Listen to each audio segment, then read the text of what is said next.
Salut à tous, nous allons parler aujourd'hui de l'immatriculation fiscale. C'est quoi l'immatriculation fiscale? C'est quoi surtout le plus important? Le numéro d'identifiant unique, le NIU. Alors, le numéro d'identifiant unique, en abrégé NIU, est une combinaison de lettres et de chiffres attribués à un contribuable permettant de l'identifier et de le distinguer des autres contribuables. Il peut commencer soit par la lettre P, soit par la lettre M. La lettre P précise qu'il s'agit d'une personne physique, c'est-à-dire d'un être humain, tandis que la lettre M précise qu'il s'agit d'une personne morale, c'est-à-dire d'une société. Les quatre premiers chiffres qui suivent la lettre P indiquent le mois suivi de l'année de naissance de la personne concernée, tandis que ceux qui suivent la lettre M indiquent le mois suivi de l'année de création de la société, c'est-à-dire celle inscrite sur le registre de commerce de la société. Le NIU permet à l'administration fiscale d'identifier l'ensemble de ses contribuables. Il est utile car il est obligatoire pour réaliser certaines opérations, notamment l'ouverture d'un compte auprès des établissements de crédit et de microfinance, c'est-à-dire lorsque vous voulez ouvrir un compte bancaire. De même, lorsque vous voulez avoir accès aux cartes de débit prépayées rechargeables. Et aussi, lorsque vous voulez faire la souscription de tout type de police d'assurance, on va vous demander votre NIU. On va également vous demander votre NIU lorsque vous voulez faire la souscription à un abonnement au réseau d'eau ou d'électricité. On va vous demander votre NIU lorsque vous allez vouloir faire de l'immatriculation fiscale, c'est-à-dire aller pour qu'on puisse vous immatriculer dans le registre foncier ou dans le livre foncier au niveau du cadastre ou de la maïtu. On va également vous demander votre NIU lors de l'obtention d'un agrément à une profession réglementée, notamment ceux qui veulent devenir experts comptables, conseils fiscaux, médecins, toutes les professions notaires, architectes, toutes les professions qui sont réglementées, ingénieurs en génie civil, etc. Je peux en citer tellement de professions réglementées. Lorsque vous voulez faire une profession réglementée, avoir l'agrément pour une profession réglementée, il vous faudra, on va vous demander votre NIU. Alors, il est à noter que les mineurs sont dispensés de l'obligation de présenter un NIU pour la réalisation de ces opérations, c'est-à-dire les opérations que j'ai citées là, les mineurs sont dispensés de l'obligation de présenter un NIU pour la réalisation de ces opérations-là. Par contre, le NIU de leur tuteur ou leur représentant légaux sera exigé avant la réalisation des dites opérations.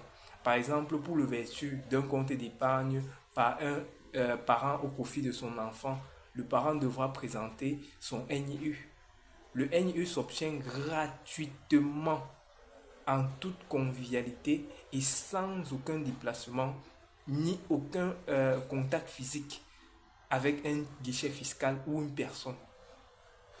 Ce service est appelé e-registration, ça c'est en anglais, qui veut tout simplement dire l'inscription en ligne ou bien l'immatriculation en ligne.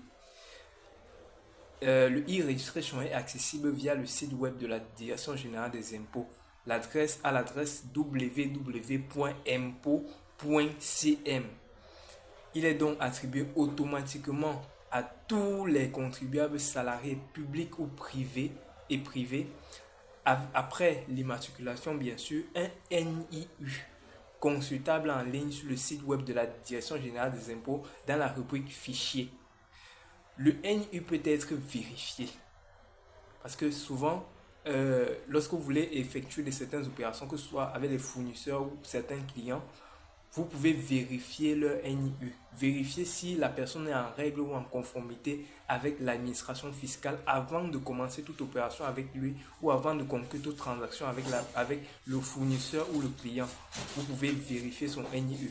Et la vérification est simple. Il suffit juste de se connecter sur le site web www.impôts.cm, de sélectionner Fichier national des contribuables, saisir le NIU à authentifier dans la case NIU et cliquez sur afficher et ça va vous afficher le détail du contribuable. On va mettre l'état s'il est actif ou inactif. Actif veut dire qu'il est en conformité ou il a l'habitude d'effectuer des déclarations sur le site de la Direction générale des impôts.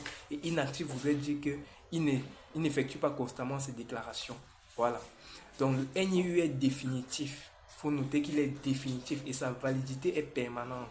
Ainsi, le NIU attribué à un contribuable lors de sa première identification demeure valable toute sa vie fiscale. Le NIU ne doit donc pas être confondu avec la carte de contribuable dont la durée est de 10 ans.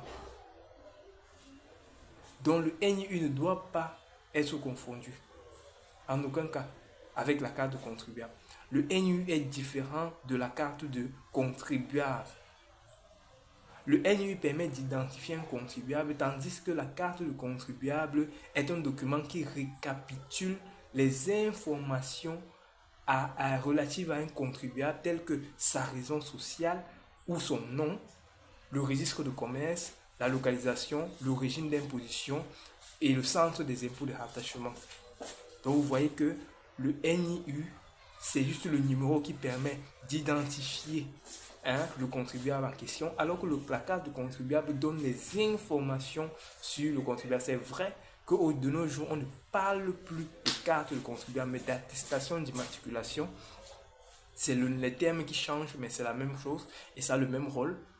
Lorsque vous prenez votre attestation d'immatriculation, les informations dont j'ai cité, raison sociale, registre de commerce, la localisation, le régime d'imposition, le centre des impôts de rattachement figurent sur votre attestation d'immatriculation. Mais le NIU est juste le numéro là, ce numéro qui commence soit par P, la première lettre P, soit par la première lettre M. C'est ça qui est votre numéro identifiant unique. Maintenant les sanctions, car il y a bien sûr des sanctions.